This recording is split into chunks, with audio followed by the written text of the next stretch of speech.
السلام علیکم. ہم نے اپنے پچھلے لیکچر کے دوران مختلف رسک ویٹس کا ذکر کیا. مختلف رسک ویٹس کیا کیا ہوتے ہیں؟ Risk waits for non central government public sector اینٹیز. عام طور سے خیال یہی کیا جاتا ہے کہ جو پبلک سیکٹر اینٹیز ہیں، جب ان کے پروڈکٹس یا ان کے جو فیچرز رسک کے حوالے سے جب کاؤنٹ اپون کیے جاتے ہیں تو اس کا رسک ویٹیج جو ہے وہ کیٹیگرائز کر دی جاتی ہے، اور اس کی جب کیٹیگریز اس حساب سے بن جاتی ہیں تو پھر اس کے حساب سے ہی ان کا رسک انالیسس کیا جاتا ہے. اور یہ رسک جو ہے یہ تھرو آؤٹ جس طرح سے آگے چل کے اس ریٹنگ کی اہمیت ہے وہ بھی میں نے آپ سے ذکر کیا. اس کی اہمیت اس وجہ سے زیادہ ضروری ہوتی ہے کہ کسی بھی انداز میں جب اس کی فائنینشیل اسٹرینتھ یا فائنینشیل ایبلٹیز کو اسیس کیا جاتا ہے تو یہ بات سب سے زیادہ ضروری ہوتی ہے، اور اسی حساب سے پھر اس کی رسک ویٹیجز بھی ہو جاتی ہیں. پھر ملٹی لیٹرل ڈیولپمنٹ بینکس ہیں، ان کا بھی رسک ویٹیج ہے. جب تک رسک ویٹیج نہیں ہوگا کسی انداز میں شارٹ ٹرم یا long term repayment abilities جو ہیں وہ سامنے نہیں آ سکتی. لہٰذا whatever the situation the risk weightage has to be there, اور اسی کی بنا پر ہی اس کی کریڈٹ ریٹنگ ہو کر اور پھر اس کے بارے میں رسک انالیسس کی جاتی ہے، جیسے میں پہلے بھی ذکر کر چکا تھا. پھر مختلف risk waits for banks, risk waits for securities firm and risk waits for corporates, یہ ہر کی الگ الگ انسٹیٹیوشنلائزڈ رسک ریٹنگ ہوتی ہے، اور انہی رسک ریٹنگ کی بنا پر ان کی کریڈٹ ہسٹری فارمولیٹ ہوتی ہے. وہ کریڈٹ ہسٹری جب تک نہیں سامنے آئے گی اس وقت تک ہم یہ اس کے بارے میں اسیس نہیں کر سکتے کہ اس کا پاسٹ کانڈکٹ کیسا رہا. اور پاسٹ کانڈکٹ جاننے کے لیے سب سے زیادہ ضروری ہوتا ہے اس کا ویٹیجز کیلکولیٹ کرنا یا ورک آؤٹ کرنا. لہٰذا اب ہمیں یہ اندازہ ہو گیا کہ جو ملٹی لیٹرل بینکس ہیں، وہ کارپوریٹس ہیں، وہ جو دوسرے بینکس ہیں، وہ کسی طرح کے بھی جو فیکٹرز ہوتے ہیں کریڈٹ رسک کے حوالے سے، ان کی بہت ضروری کیا چیز ہوتی ہے؟ Risk rating. اور اسی رسک ریٹنگ کے حوالے سے ان کے ویٹیجز، تاکہ ان کی financial strength, financial capability, financial ability to repay, یہ ساری چیزیں جو ہیں وہ سامنے آ جاتی ہیں، اور اسی کی بنیاد پر وہ اسیس کر کے اور رسک انالیسس ہو جاتا ہے. اب ہم اس بات کو آگے بڑھاتے ہوئے چلتے ہیں اور یہ دیکھتے ہیں کہ counterparty risk weightings of over the counter derivative کیا چیز ہوتی ہیں.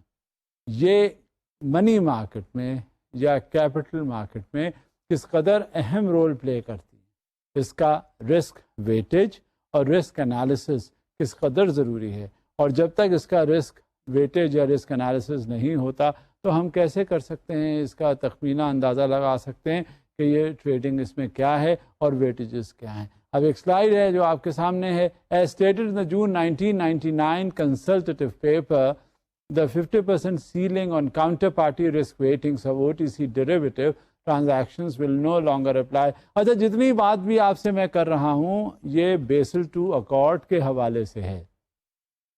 جب کچھ لوگ مل جاتے ہیں، جب مختلف ممالک کے نمائندے مل گئے اور انہوں نے یہ طے کیا کہ کہاں کہاں کون کون سی پریکٹسز ہو رہی ہیں، تو اس میں سب سے جو بیسک ایشو آتا ہے وہ رسک کے حوالے سے آتا ہے، اور اس میں یہ دیکھا جاتا ہے کہ کس طرح سے منی مارکیٹ مختلف کنٹریز میں کیپٹل مارکیٹ میں کس طرح سے پارٹ پلے کرتا ہے. تو وہ جو پریویس پریکٹسز ہیں ان کا جائزہ لیا جاتا ہے، اور ان پریکٹسز کا نتیجہ کیا نکلتا ہے یہ بھی دیکھا جاتا ہے. جب بھی کبھی کوئی سامنے اس طرح کی بات آتی ہے تو یہ ضرور ذہن میں رکھ لینا چاہیے کہ اوور دا ٹریڈ کاؤنٹر جو اس کی پریکٹسز ہیں وہ کیا ہیں. اصل میں بات یہ ہوتی ہے کہ جب بھی کبھی پیسوں کی بات آتی ہے تو ان پیسوں کے حوالے سے یہ ہمیں دیکھنا پڑتا ہے کہ کہاں کہاں کس کس طرح سے ہمارا رسک جو ہے وہ نہیں ہوتا، اور وہ انالائز کر کے ہم تب آگے بات بڑھاتے ہیں. لہٰذا جب یہ بیسل II اکارڈ ہونے والا تھا، مختلف ممالک کی جتنی پریکٹسز چل رہی تھیں منی مارکیٹ میں، کیپٹل مارکیٹ میں، مختلف بینکوں میں اور مالیاتی اداروں میں، جب یہ سب کچھ ہو رہا تھا تو انہوں نے سب سے پہلے اس کو انالائز اس طرح سے کیا کہ ہاں ایک سجیسٹو پیپر یا کنسلٹیٹو پیپر رکھا. تو جو ممبر کنٹریز تھے جو وہاں موجود تھے ان میں یہ تقسیم ہوا، اور اس تقسیم کرنے کے بعد پھر وہ یہ دیکھا انہوں نے کہ یہ جو سجیشنز ہیں یہ جو کنسلٹیشن جو کیے جائیں گے تو وہ کس بنیاد پہ کیے جائیں گے, اور اسی بیسس پہ بات پھر انہوں نے آگے بڑھائی. تو اس میں جو اشارہ جب کبھی 1999 کا کنسلٹیو پیپر آتا ہے تو یہی سمجھنا چاہیے کہ یہ ڈسکشن ہوا, اور ڈسکشن ہو کر جب کسی نتیجے پر آپ پہنچتے ہیں تو وہ زیادہ سیکیورڈ یا فرم ہوتا ہے. اب دیکھیں مزید سلائیڈ میں کیا ہے. This ceiling was founded on the assumption that counterparties to OTC derivatives contracts tend to be first-class names. This assumption is no longer valid.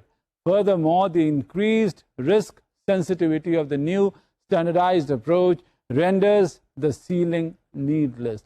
انہوں نے کیا کیا تھا کہ یہ جو پاسٹ پریکٹسز کی انالیسس کی تھی, یعنی ماضی میں کیا ہوتا رہا, آئندہ کیا ہوگا, اور کس انداز میں اس کے امپیکٹس جو پاسٹ کی ایکٹیویٹیز ہیں, ایکشنز ہیں, کس انداز میں اس کے امپیکٹس ہوں گے کریڈٹ کنورژن کے حساب سے. اور جب کریڈٹ کنورژن کی بات آتی ہے تو اس میں فوراً سائڈ بائی سائڈ رسک کا ایلیمنٹ آ جاتا ہے, اور وہی رسک کا ایلیمنٹ جو ہے وہ رسک انالیسس وہاں پہ کی جاتی ہے. اب مزید اس کو کہ جو پاسٹ پریکٹسز ہماری ہیں آگے دیکھیں کریڈٹ کنورژن فیکٹر کیا کیا ہیں, اور خاص طور سے اس وقت جب شارٹ ٹرم کمٹمنٹس ہمارے ہو رہے ہوتے ہیں تو کس طرح سے کریڈٹ کنورژن ہوتا ہے for the short term commitments that we had made. بات یہ ہوتی ہے کہ چاہے وہ شارٹ ٹرم کمٹمنٹ ہو چاہے وہ لانگ ٹرم کمٹمنٹ ہو, بات یہاں پہ اس وقت آ جاتی ہے, ہر جگہ ہر وقت رہتی ہے کہ اس کی انالیسس جو خاص طور سے رسک سے وابستہ ہے وہ کرنی ضروری ہوتی ہے. Let's see what is there in it. The credit conversion factor for business commitments with original maturity up to 1 year will be 20% as proposed in the June 99 consultative paper. As an exception, a 0% conversion factor will be applied to commitments that are unconditionally cancelable or that effectively provide for automatic cancellation. Due to deterioration in a borrower's creditworthiness at any time by the bank without prior notice, the credit conversion factor for commitments with original maturity over 1 year will continue to be 50%. اچھا, اس میں جو سب سے اہمیت کی بات ہوتی ہے کہ over a period of time جو بورور کی کریڈٹ ورتھنس ہے اس میں فرق پڑ جاتا ہے, اور اگر وہی کریڈٹ ورتھنس جو ہے وہ ڈکلائن کر جاتی ہے تو پھر ہوتا کیا ہے کہ وہ بینک کو اسے پتہ چلنا چاہیے, بینک کو بتانا چاہیے, تاکہ وہ جو کنورژن فیکٹر ہے اس میں کمٹمنٹس انوالوڈ ہوتے ہیں, اور جب اس میں کمٹمنٹس انوالو ہوتے ہیں تو پھر اس میں پھر ایسا ہوتا ہے کہ کہیں آپ کو ڈسکاؤنٹس یا اوور دا ٹریڈ کاؤنٹر میں ڈیریویٹیوز میں کوئی کمٹمنٹ میں کمی یا زیادتی یا کہیں کوئی اس طرح کی بات ہوتی ہے کہ آٹومیٹک پھر کینسلیشن ہو جاتا ہے کہ اگر بعد میں بغیر بتائے آپ نے وہ نوٹس کر لی گئی. کیونکہ ہوتا یہ ہے کہ one has to be quite fair in his dealings. جب بھی کبھی ڈیریویٹیو سے کنورژن میں شارٹ ٹرم کنورژن ہو یا لانگ ٹرم کنورژن ہو, کسی بھی انداز میں جب اس طرح کی کوئی بات ہوتی ہے تو اس میں بہت زیادہ آپ کو احتیاط کی ضرورت ہوتی ہے, اور محتاط رہتے رہتے آپ کہیں جا کر یہ کنورژن فیکٹرز جو ہیں وہ ان کا پارٹ پلے کرواتے ہیں. تو اگر آپ نے نوٹس بھی نہیں دیا اور آپ کے کمٹمنٹ جو ہیں وہ میچور ہو جانے کے باوجود بھی آپ کو یہ پتہ نہ چلا اور آپ نے کنوے بھی نہیں کیا, تو پھر اس میں اٹ از لائبل کہ جو آپ کے ڈیلنگس ہیں, آپ کے کمٹمنٹس ہیں, وہ پرائر نوٹس کے بغیر ہی وہ ختم ہو جاتے ہیں, کینسل ہو جاتے ہیں. اور اس کے لیے بہت زیادہ ضروری ہے. اور جب یہ میں نے آپ کو سلائیڈ کے حوالے سے یہ بات کہی ہے کہ the credit conversion factor for commitments with original maturity over 1 year will continue to be 50%, مگر باقی جو کریڈٹ کنورژن فیکٹر ہیں جو وہ چلتے رہتے ہیں, لیکن اپنے آپ کو بہت زیادہ احتیاط کرنے کی ضرورت ہوتی ہے. اب ایک اس میں یہ بھی فیکٹر ہوا. اب دوسری بات اور ہے گارنٹیڈ ریپو سٹائل ٹرانزیکشنز. اب یہ کیا ہوتے ہیں کہ کہاں پہ یہ کنورژن فیکٹرز جو ہیں وہ رسپانسبل ہوتے ہیں, کہاں کنورژن فیکٹرز میں اگر کوئی کوتاہی یا کمی ہو جاتی ہے تو شارٹ ٹرم کریڈٹ میں کیا چیز ہوتی ہے, کمٹمنٹس کے فالٹر ہونے سے کریڈٹ ورتھنس پہ کیا اثرات ہوتے ہیں, پھر ان کو نوٹس جو ہے وہ اگر نہیں دیا تو کیا اثر ہوتے ہیں. اب repo style guaranteed repo style جو فیکٹرز ہیں وہ کیا ہیں ذرا دیکھیں آپ. Credit conversion factor of 100% will be applied to the lending of banks, securities or the posting of securities as collateral by the bank, including instances where these arise out of repo style transactions, that is repo, reverse repo and securities lending, securities borrowing transactions. یہ ایک inter linked ہے, یہ ایک چین ہے جو کہ ہر انداز میں سامنے آتی ہے, whether it is a repo style, whether it is a guaranteed repo style, whatever the transactions. اس میں جو سب سے پہلے ضروری چیزیں ہوتی ہیں وہ گارنٹیڈ ریپو سٹائل کے حوالے سے جو ٹرانزیکشنز ہم کر رہے ہوتے ہیں, میچورٹیز اس میں ہو رہی ہوتی ہیں, ان کو ہمیں دیکھنا پڑتا ہے کہ کس طرح سے اس میں رسک انالیسس اور کس طرح سے اس کا کریڈٹ وردینس پہ اثرات مرتب ہوتے ہیں. کیونکہ جب تک ہمارے پاس یہ گارنٹیڈ ریپو سٹائل کے بیسس پر ہم کام نہیں کرتے یا ہمیں اس کے ٹرانزیکشنز کی میچورٹی کو دیکھتے ہوئے اگر ٹرانزیکشنز نہیں ہوتے تو پھر وہ بات معنی نہیں رکھتی.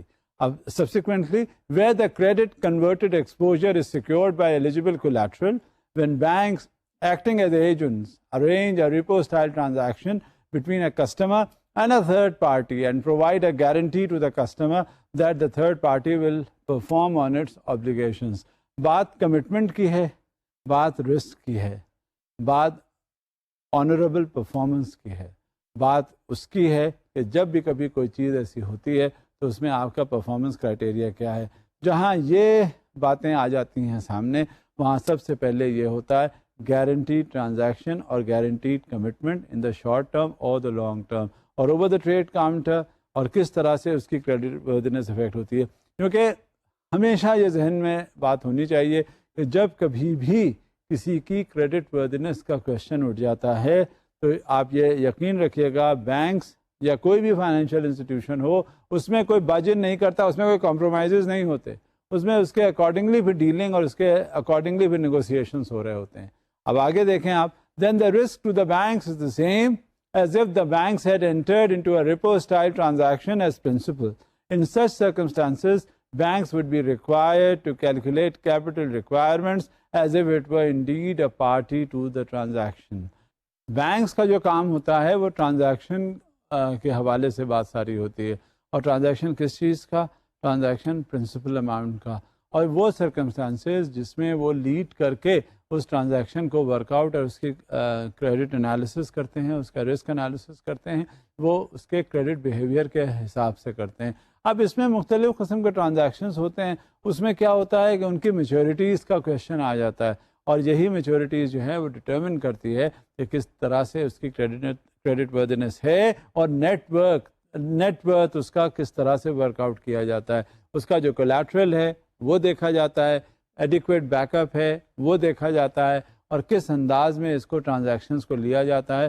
تو یہ ساری چیزیں دیکھنے کے بعد پھر اس کو اوور دا ٹریڈ یا اوور دا کاؤنٹر جو ڈیلنگس ہوتی ہیں چاہے وہ ڈیریویٹیوس کی ہوں چاہے دوسرے ٹرانزیکشنز کی ہوں, تو اسی حساب سے پھر اس کی ورکنگ شروع ہو جاتی ہے, چاہے وہ شارٹ ٹرم کریڈٹ ہو یا لانگ ٹرم کریڈٹ ہو. اب آپ اپنے آپ کو یہ ذہن میں رکھیے گا کہ جب بھی کبھی کوئی کریڈٹ کے حوالے سے بات ہوتی ہے تو اس میں رسک جب ایسوشیٹ ہو جاتا ہے تو چاہے وہ شارٹ ٹرم کریڈٹ ہو یا لانگ ٹرم کریڈٹ ہو, بات آتی ہے انالیسس کی, اور بات آتی ہے کہ سیکیورٹائزیشن کی, بات آتی ہے کہ کریڈٹ وردینس کی.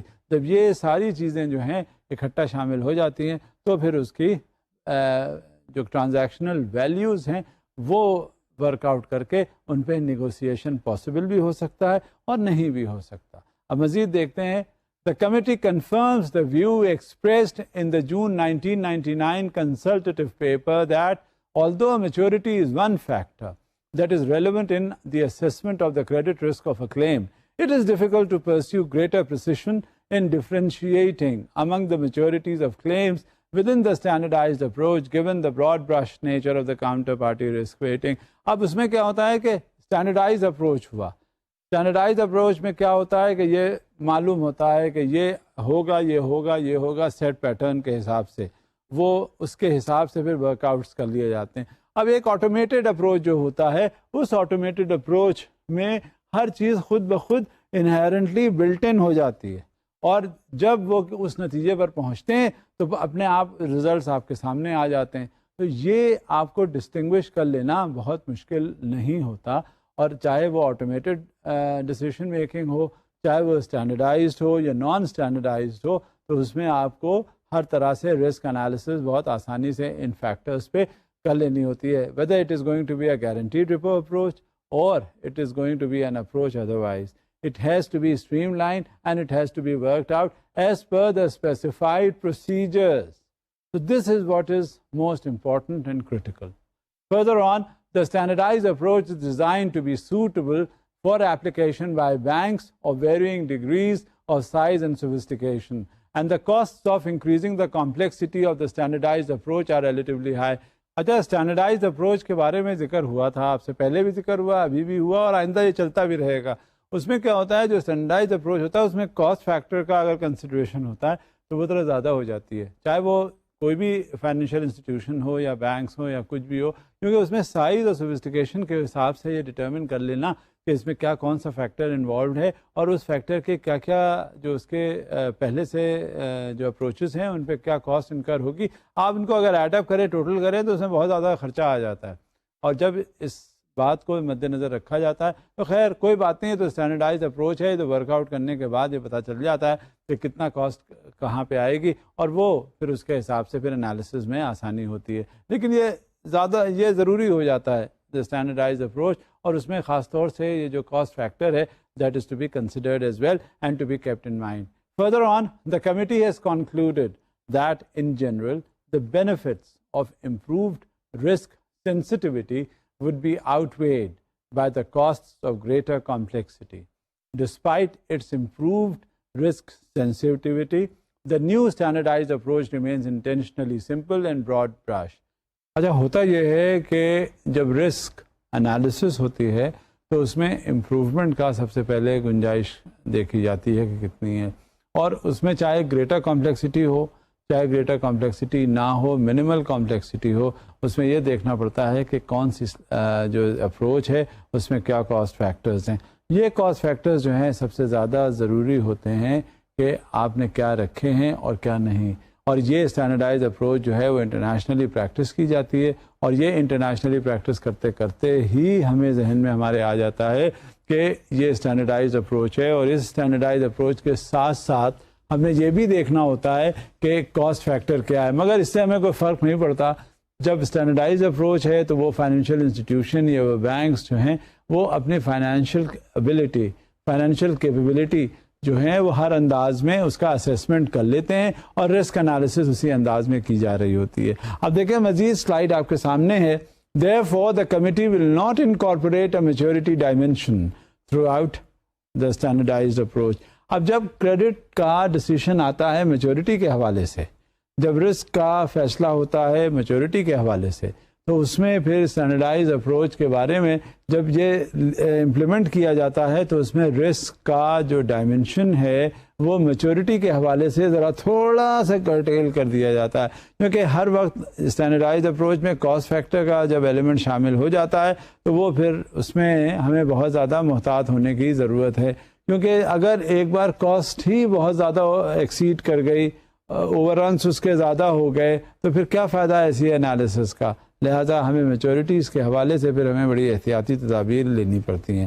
مزید یہ کہ as set out above, the only maturity elements to be included in the standardized approach are the distinction between short-term and long-term commitments.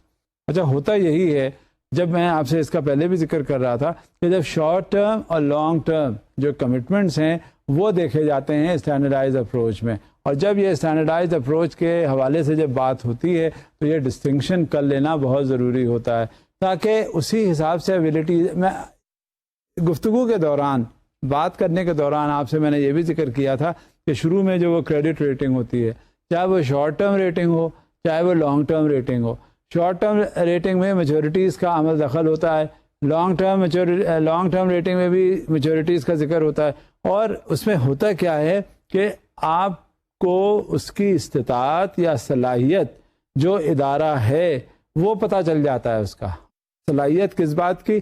صلاحیت اس بات کی کہ آئندہ لانگ ٹرم اس میں جو کمٹمنٹس اس کے ہیں وہ کیا خوش اسلوبی سے وہ پے بیک کر سکتا ہے وہ ادارہ. اسی حساب سے شارٹ ٹرم جو کمٹمنٹس ہیں کیا وہ ادارہ اس پوزیشن میں ہے، اس کے متحمل ہے کہ وہ اس میں ادائیگی کر سکتا ہے. جب یہ ساری صورتحال ہوتی ہیں تو پھر یہ اسٹینڈرڈائز اپروچ اس کا بن جاتا ہے، اور یہ ڈسٹنکشن کرنا کہ یہ شارٹ ٹرم کمٹمنٹ ہے یا لانگ ٹرم کمٹمنٹ ہے یہ بہت ضروری ہوتا ہے. مزید دیکھیے یہ سلائیڈ میں کیا ہے آپ کے سامنے. And the distinction between short-term and long-term lending between financial institutions The other exception is the use of short-term assessments as is discussed below. اچھا یہ شارٹ ٹرم اور لانگ ٹرم کمٹمنٹ جو ہیں بڑے انٹرسٹنگ ہیں. اصل میں ہوتا کیا ہے کہ کبھی کبھی جب اس طرح کی بات ہوتی ہے تو اس میں یہ چاہیے ہوتا ہے کہ فوری طور پہ وہ جو ادائیگیاں کرنی ہوتی ہیں یہ پتہ چلنی چاہیے, اور جو پھر لمبے عرصے کے بعد وہ ادائیگیاں کرنی ہیں وہ کون سی ہیں. جب ہمارے سامنے یہ اندازہ ہو جاتا ہے, یعنی مالیاتی ادارے یا وہ کوئی بھی فائنینشیل انسٹیٹیوشن یا بینکس ہیں ان کو پتہ چل جاتا ہے, تو اس میں سب سے پہلے اور مقدم بھی یہی ہوتا ہے کہ ہم کس انداز میں ان کو پے بیک کریں گے. اور جب یہ صورتحال پتہ چل جاتی ہے تو ہمیں اس کا اچھی طرح اندازہ ہوتا ہے کہ ان کا ہمارا جو کمٹمنٹ ہے وہ کہاں تک ہے. اب اس میں کیا ہوتا ہے کہ وہ کمٹمنٹ جو ہے وہ ہمیں یہ دیکھنا پڑتا ہے, اور یہ دیکھنے کے ساتھ ساتھ ہمیں یہ پتہ چل جاتا ہے کہ کس انداز میں ہم نے اس کا کیا ہے پیمنٹ کی پروویژن.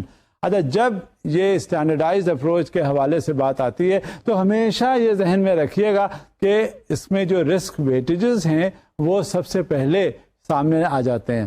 ہر موقع پر جو رسک ویٹیجز ہیں, کریڈٹ ریٹنگ ہے, وہ ضروری ہوتی ہے, چاہے وہ آٹومیٹڈ اپروچ ہو, چاہے وہ اسٹینڈرڈائزڈ اپروچ ہو, چاہے وہ کسی طرح کی بھی اپروچ ہو. اس میں آپ کو اندازہ بخوبی ہونا چاہیے کہ کس طرح آپ نے اپنے کمٹمنٹس کو آنر کرنا ہے, ورنہ آپ کی جو مارکیٹ ویلیو ہے وہ ایک طرف سے ساری ختم ہو کر اس پہ پانی پھر جائے گا.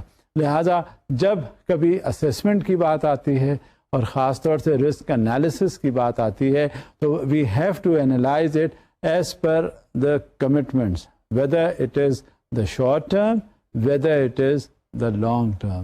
Unless and until we reach safely to this aspect in conclusion, we will not be able to deliver. اور پھر ہماری جو standardized approach ہے وہ jeopardize کر جاتی ہے. اب مزید دیکھتے ہیں slide. The standardized approach draws on external credit assessments for determining risk weights. اچھا جو اسٹینڈرڈائزڈ اپروچ ہوتا ہے اس میں ضروری ہوتا ہے ایکسٹرنل کریڈٹ اسیسمنٹس کے حوالے سے ڈٹرمننگ دا رسک ویٹس. اب جب رسک ویٹس آ جاتے ہیں تو چاہے وہ اسٹینڈرڈائزڈ اپروچ ہو یا نہ ہو, we have to be very careful. اور یہ اسٹینڈرڈائزڈ اپروچ جو ہے ایکسٹرنل کریڈٹ اسیسمنٹس کے لیے بڑا ضروری ہوتا ہے. اور رسک ویٹس ہمیشہ یہ یاد رکھے گا, جب کہیں بھی کوئی کریڈٹ ریٹنگ ہوگی, رسک ریٹنگ ہوگی, تو ہمیشہ رسک ویٹس اٹیچ کر دیے جائیں گے. اور یہی risk weights in terms of percentage etcetera جب سامنے آپ کے آ جائیں گے تو آپ کو ذرا سی بھی دیر نہیں لگے گی. وہاں پہ اگر آپ انویسٹمنٹ کے حوالے سے جاننا چاہتے ہیں تو سب کچھ آپ کے سامنے آ جائے گا, کیونکہ جب آپ انویسٹ کرنا کہیں کسی کنسرن میں چاہتے ہیں تو آپ کے سامنے اس کے جو پالیسیز ہیں وہ پتہ ہونی چاہیے, اس کے بارے میں اس کے ریٹرنز پتہ ہونے چاہیے, اور یہ بھی ٹرینڈ آپ کو اندازہ ہونا چاہیے کہ تھرو آؤٹ یہ کیا رہا, اور آئندہ ان پالیسیز کو مد نظر رکھتے ہوئے کیا انالیسس کرنی چاہیے اور کیسے کرنی چاہیے. لہٰذا ریلائبلٹی جو ہے وہ وہیں پہ بات شروع ہو جاتی ہے. لہٰذا جو اسٹینڈرڈائزڈ اپروچ میں external credit assessments for determining the risk weights بہت ضروری ہے. اب مزید دیکھتے ہیں کیا ہے. Therefore, the soundness and reliability of the institutions performing the assessments are vitally important for the new system to be effective. کہیں کوئی نیا سسٹم ہوگا تو اس میں آپ یہ ضرور ذہن میں رکھیے گا کہ جو کریڈٹ ریٹنگ ہے یا رسک ریٹنگ ہے وہ کہاں آئیڈینٹیفائی کر لی گئی ہے, اور اس میں پھر آ جاتا ہے شارٹ ٹرم کمٹمنٹس اور لانگ ٹرم کمٹمنٹس. یہی شارٹ اور لانگ ٹرم کمٹمنٹ جو ہیں بلڈ اپ کر دیتے ہیں آپ کو کریڈٹ ریٹنگ کے حوالے سے. لہٰذا جب کبھی بھی کوئی بات آئے گی تو چاہے وہ اسٹینڈرڈائزڈ اپروچ ہو تو you have to be quite careful, you have to be quite cautious as far as the determination of the risk weightages are concerned.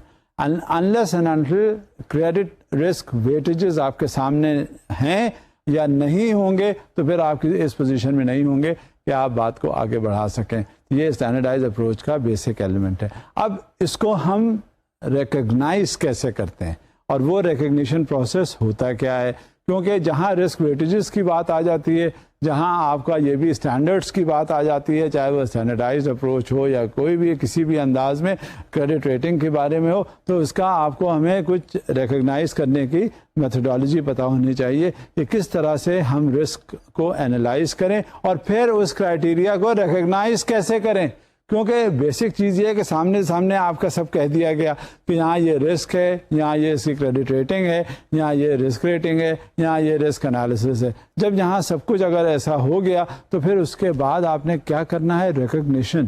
آپ کو ریکگنیشن کا پروسیس بھی تو پتہ ہونا چاہیے. وہ دیکھتے ہیں کیا ہے. National supervisors are responsible for determining whether an ECAI meets the criteria listed below. Certain ECAIs may be recognized on a limited basis, for example, by type of claims or by jurisdiction.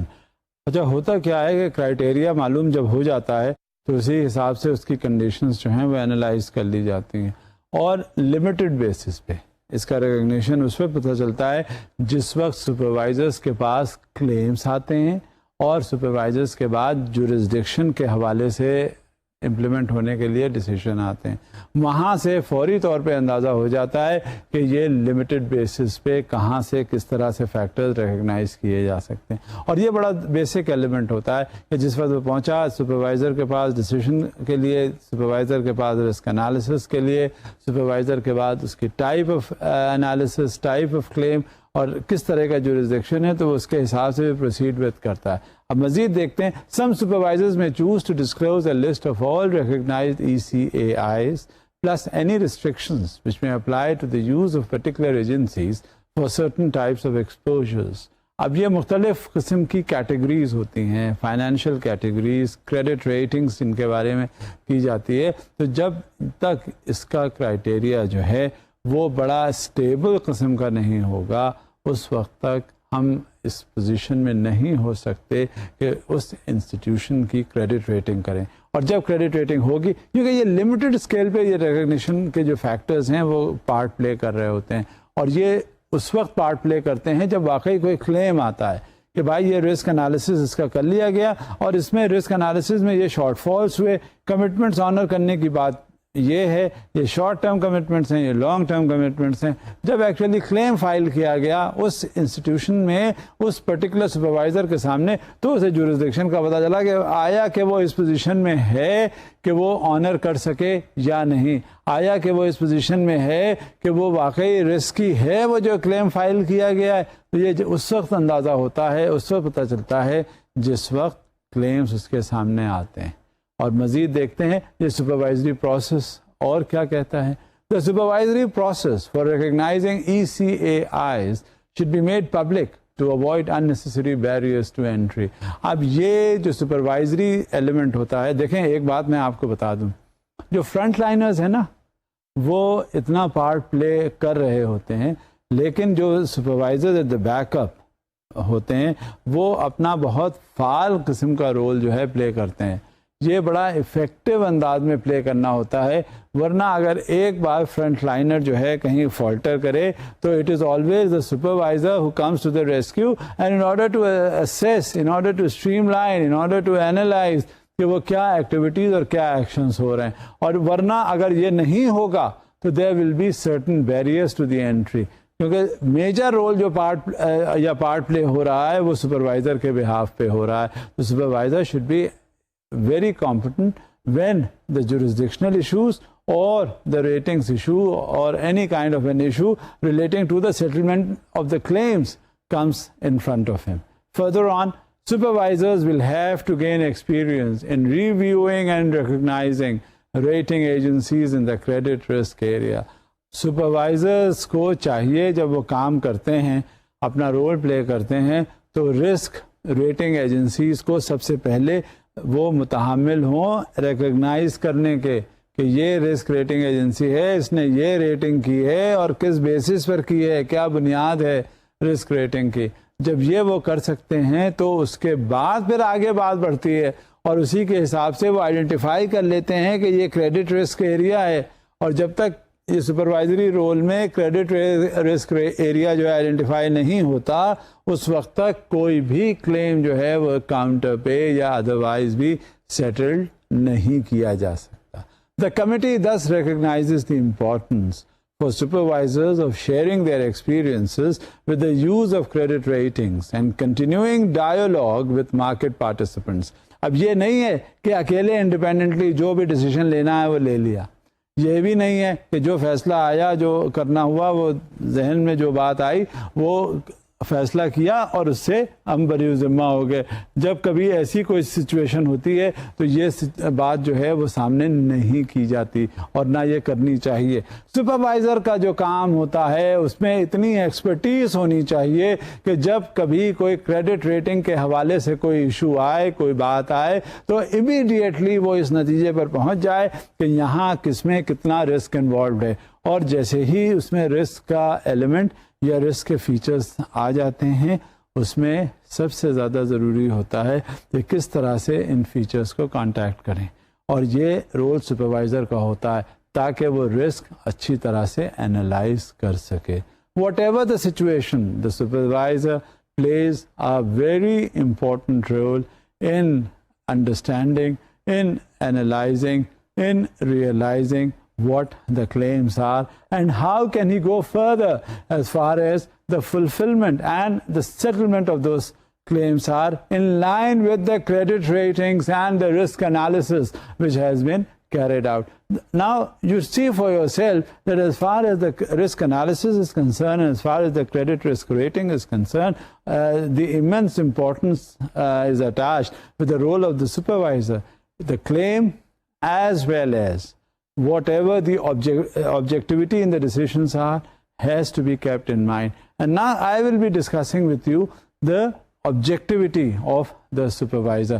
کیونکہ یہ systematic جب تک concept نہیں ہوتا, جب تک methodology پتہ نہیں ہوتی, جب تک ہمیں یہ معلوم نہیں ہوتا کہ کریڈٹ اسیسمنٹس ہیں کیا, جب تک ہمیں ویلیڈیشن اور ری ویلیڈیشن کے کانسیپٹ سے ایکلمیٹائزیشن نہیں ہوتا, اس وقت تک ہم کبھی رسک انالیسز میں پوری طرح انگیج یا انوالو نہیں ہوتے. تو ہمیں اندازہ ہونا چاہیے. اب دیکھتے ہیں اس سلائڈ کے حوالے سے. The methodology for assigning credit assessments must be rigorous, systematic, and subject to some form of validation based on historical experience. اچھا, آپ یہ ضرور دیکھیے گا, آپ محسوس کیجیے گا کہ ہم نے کبھی پڑھا لکھا ہوتا ہے, پڑھنے لکھنے کے بعد ہم فوراً امپلیمنٹیشن کرنا چاہتے ہیں کسی ادارے میں ملازمت کر کے. اب ہم نے ملازمت شروع کر دی, لیکن جو وہاں پہ لوگ موجود ہوتے ہیں پہلے سے, ان کے تجربات اتنے زیادہ ہوتے ہیں کہ ہمارا چاہے کتنا ہی علم اس مقصد سے ہم نے حاصل کیا ہو, لیکن ان کے تجربے کو ہم کبھی مات نہیں دے سکتے. You cannot beat the experience of any individual. لہٰذا ہمیں اپنا وہ ایکسپیرینس جو ہم کام کرتے ہوئے آئے ہیں, ہمیں وہ ایکسپیرینس جو ماضی میں ہوتا ہوا آیا ہے اور اس کا ہسٹوریکل بیک گراؤنڈ ہے, ہسٹوریکل ریفرنس ہے, تو it is being associated as the historical reference. ہمیں جب تک یہ پتہ نہیں چل جاتا کہ اس کا بیک گراؤنڈ کیا ہے, ایکسپوجر کیا ہے, ایکسپیرینس کیا ہے, تو ہم اس انداز میں پھر سسٹمیٹکلی ہم ڈیسائیڈ یا اس پہ امپلیمنٹیشن نہیں کر پاتے. لہٰذا we have to be quite seasoned, we have to be quite experienced, and not only experienced but we should be historically experienced, and this would go a long way towards the validation of all the assessments that we are going to undertake. The credit risk analysis may be a part of that and may be a part of the historical experience that I am talking about, but definitely it goes a long way towards the settlement of claims and counterclaims, assessments of risks, credit analysis, credit ratings, and all what that particular institution wants to convey about. Further on, moreover, assessments must be subject to ongoing review and responsive to changes in financial conditions. اچھا, بات یہ ہوتی ہے کہ جب بھی کبھی کسی کا فائنینشیل اسیسمنٹ کر لیا جاتا ہے تو وہ اگر ماضی میں اس کا اسیسمنٹ ہو گیا کافی پہلے, تو یہ بات ضروری نہیں ہوتی کہ جو اسیسمنٹ اس وقت اس کا ہو گیا, جو انالیسس ہو گئی, جو ریٹنگ کر دی گئی, تو بس وہی چلتی رہے گی ہمیشہ. یہ اس میں ویریشنز ہو جاتے ہیں, اور اس میں ویریشنز کس بنیاد پر ہوتے ہیں؟ جیسا کہ میں نے ابھی آپ سے کہا کہ اس کا ویریشن جو ہے وہ فائنینشیل کنڈیشنز کے اتار چڑھاؤ میں ہوتا ہے. اب بھائی کسی شخص کا بھی آپ نے کریڈٹ ریٹنگ کی ہے, رسک ریٹنگ کی ہے, کریڈٹ انالیسس کی ہے, تو ضروری نہیں ہوتا کہ اس کی اگر فائنینشیل رینکنگ وہ پہلے اس کی بہت اچھی ہو تو وہ کنٹینیو کر رہی ہو اور اتنی ہی اچھی ہو, لیکن ضروری یہ نہیں ہوتا. اس کی فائنینشیل کنڈیشن جو ہے وہ خراب بھی ہو سکتی ہے. اب یہ بھی نہیں سمجھنا چاہیے کہ وہ فائنینشیل جو ریٹنگ ہے اس کی وہ ہمیشہ ہی اچھی رہے گی یا ہمیشہ ہی خراب رہے گی. یہ تو وقت اور حالات کے پیش نظر بہت سی چیزوں میں اس طرح سے تبدیلیاں رونما ہو جاتی ہیں, اور یہ ہر وقت ہمیں اس کی انالیسس کرتے رہنا چاہیے اور اسی کے حساب سے ریٹنگ میں رد و بدل یا تبدیلی کرنی ضروری ہو جاتی ہے. لہذا جو آن گوئنگ پروسیس ہوتا ہے وہ رسپانسو ہونا چاہیے. کسی سسٹم کی ایفیکیسی کے بارے میں اندازہ لگانا ہے تو سب سے پہلے آپ یہ کہیں گے, یہ سوچئے گا کہ ہاں یہ بدلتے ہوئے وقت کی ضرورت کے پیش نظر یہ سسٹم جو انسٹال کیا گیا یا جو سسٹم انٹروڈیوس کیا گیا اس میں جو چینجز ہیں وقت اور حالات کے پیش نظر یہ چینجز میں تبدیلی اپنے آپ رونما ہو جاتی ہے. تو اس کو ریویو کرتے رہنا اور اس کے اعتبار سے اس میں ایڈجسٹمنٹس کرنا بہت ضروری ہے. یوں بلکہ سمجھنا چاہیے کہ ایک سسٹم کی ایفیکیسی کو ڈٹرمن کرنے کے لیے آن گوئنگ پروسیس جو ہے وہ ایسوشیٹڈ ہوتا ہے وقت اور حالات کی ضروریات کے پیش نظر. جیسی فائنینشیل کنڈیشنز میں تبدیلی آتی ہے اسی حساب سے رسک انالیسس ہوتا ہے, اسی حساب سے کریڈٹ ریٹنگ ہوتی ہے, اسی حساب سے رسک ویٹیجز ڈٹرمن کیے جاتے ہیں اور اسی حساب سے اسیسمنٹ کر کے کسی سیٹلمنٹ کے حساب سے اس میں بات کی جاتی ہے. یہ اس کو آپ کبھی اگنور کرنے کی کوشش مت کیجیے گا کہ اگر ایک بار اس کی ریٹنگ کسی شخص کی ہو گئی تو بس ہو گئی, ایسا نہیں ہے. وہ حالات کے پیش نظر اس میں بہت سی تبدیلیاں رونما ہوتی ہیں اور never ignore such a condition, never ignore this, because whenever any adjustments are going to take place it must always be in line with the changing financial scenarios, and unless and until these are taken into consideration you can never expect that the changes are and that system is quite efficient. Never. It has to be in line with whatever is going on. اب اس میں ایک factor سب سے بڑی چیز یہ ہوتی ہے کہ کس طرح سے ہمیں انڈیپینڈنس مل جاتی ہے, اور انڈیپینڈنس حاصل کی جاتی ہے وہ بہت سے پریشرز ہوتے ہیں. اس میں پولیٹیکل پریشرز بھی ہوتے ہیں, اس میں اکنامک پریشرز بھی ہوتے ہیں, اور یہ میں بات کر رہا ہوں پورے شیئر ہولڈر اسٹرکچرز کے پیش نظر. شیئر ہولڈر اسٹرکچر جب آپ کے سامنے آتا ہے تو اس میں آپ یہ دیکھتے ہوں گے کتنے اکنامک پریشرز ہیں. آپ اخبار آج کل کا اٹھا کے دیکھیے, آپ کو پتہ چل جائے گا کہ اس میں مختلف قسم کے پریشرز ہیں, اور کچھ تو اتنے زیادہ کامن ہو گئے ہیں کہ ہر چیز جو ہے اس کی فنگر ٹپس پہ ہے آپ کے. مزید اب دیکھیں یہ سلائیڈ میں کیا ہے. An ECAI should be independent and should not be subject to political or economic pressures that may influence the rating. آپ جب کبھی بھی اخبار پڑھتے ہوں گے تو اس میں آپ کے سامنے ڈیٹیل قسم کا جائزہ آ جاتا ہے, اور وہ جائزہ کس طرح ہوتا ہے؟ جائزہ جو ہے وہ اس طرح سمجھا جاتا ہے کہ ہاں کتنے اکنامک پریشرز ہیں, کتنے پولیٹیکل پریشرز ہیں, اور آج کل آپ اندازہ کیجئے کہ یہ دونوں چیزیں جو ہیں وہ انٹر لنکڈ ہیں. پولیٹیکل پریشرز اتنے زیادہ ہوتے ہیں چاہے وہ کسی انداز میں بھی ہوں کہ آپ کو بہت سی اکنامک پالیسیز اور اکنامک سینیریوز جو ہیں اس کے حساب سے چینج کر لینے ہوتے ہیں. جب تک یہ صورتحال نہیں ہوگی, پریشر آپ ریزسٹ نہیں کریں گے, اس وقت تک آپ یہ کیسے سمجھیں گے کہ آپ ٹوٹلی انڈیپینڈنٹ ایکٹ اپون کر رہے ہیں؟ اور جب تک آپ میں انڈیپینڈنس نہیں ہوگی آپ کی کریڈٹ ریٹنگ یا جو رسک انالیسس ہے وہ کہیں کبھی فیئر اور امپارشل نہیں ہوگی. اور جو اسیسمنٹ پروسیس ہے اس میں سب سے بیسک چیز اور بیسک ایلیمنٹ یہ ہوتا ہے کہ آپ نے اپنے آپ کو کسی بھی پریشر کے تحت کام نہیں کرنا. Let's further see. The assessment process should be as free as possible from any constraints that could arise in situations where the composition of the board of directors or the shareholder structure of the assessments institution may be seen as creating a conflict of interest. اب board of directors کا constitution ہوتا ہے. Board of directors کا constitution کے بعد وہ policies بناتے ہیں, پالیسیز کا امپلیمنٹیشن کروانا ہوتا ہے, اور یہ بڑا اہم پوائنٹ ہوتا ہے. اب ہوتا کیا ہے, جو بورڈ آف ڈائریکٹرز ہیں ان کا جو سب سے بیسک ایشو ہوتا ہے وہ یہ کہ جب پالیسی بنائیں تو وہ اپنے انسٹیٹیوشن کے حوالے سے بنائیں, اس کی تاکہ بہتری ہو سکے. اب اگر ان کے ذہن میں پولیٹیکل پریشرز ہوئے تو وہ تو ادارے کی فلاح و بہبود کے حوالے سے پالیسیز تو نہیں بن سکتی. ان پہ اور اکنامک پریشرز ہوئے تو اس کو انہوں نے سسٹین کرنا ہے. بات یہ ہوتی ہے کہ جب کبھی بھی کوئی ایسی سچویشن ہوتی ہے تو جو بھی پالیسیز مرتب کی جاتی ہیں وہ it should be free from all the political as well as the economic pressures, اور جو ان لائنز پہ ہوگی, چاہے اس میں کریڈٹ ریٹنگ کا ذکر ہو, رسک ویٹیجز کا ہو, رسک انالیسس کا ہو, چاہے اس میں ہر طرح سے کنٹری اپنے جو ایجنسی ہے اس کے بہتری کے حوالے سے جو بھی پالیسیز بنیں گی وہ ذہن میں رکھنی چاہیے, اور اسی کے حساب سے کمپلیٹ کر کے اسے امپلیمنٹ کروانا چاہیے. اگر کسی طرح سے آپ نے اس بورڈ آف ڈائریکٹرز کے جو ممبرز ہیں ان کے کہیں پولیٹیکل افیلیشنز ہیں تو آپ یہ کیسے توقع رکھیں گے کہ جب وہ پالیسیز کا کوئی وہ فریم ورک میں کرنا چاہیں گے تو ان پولیٹیکل افیلیشنز کو وہ ذہن میں نہیں لائیں گے اور امپلیمنٹ نہیں کریں گے. اچھا, جہاں تک کمپوزیشن کا تعلق ہے بورڈ آف ڈائریکٹرز کا, یا شیئر ہولڈرز جو مین ہیں, اسٹیک ہولڈرز ہوتے ہیں, جب پالیسی بنانی ہوتی ہے تو ہمیشہ یہ ذہن میں بات آتی ہے کہ جس وقت کوئی پالیسی بن رہی ہے وہ اس میں اس آرگنائزیشن کی کتنی امپروومنٹ ہوگی اور کتنا بیٹرمنٹ ہے اس سلسلے میں.